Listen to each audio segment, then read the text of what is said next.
गूंगी हो गई आज कुछ जुबां कहते कहते,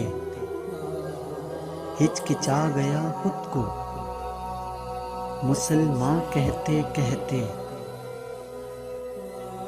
ये बात नहीं कि मुझको उस पर यकीन नहीं, बस डर गया खुद को साहिबे ईमान कहते कहते।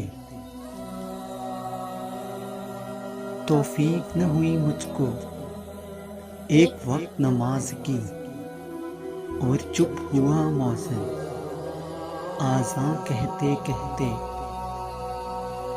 किसी काफिर ने जो पूछा है कौन सा महीना, शर्म से पानी हाथ से गिर गया रमजान कहते कहते।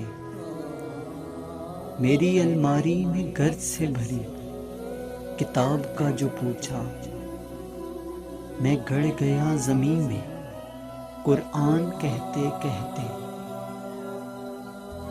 ये सुनकर चुप साध ली इकबाल उसने, यूं लगा जैसे रुक गया वो मुझे हैवान कहते कहते।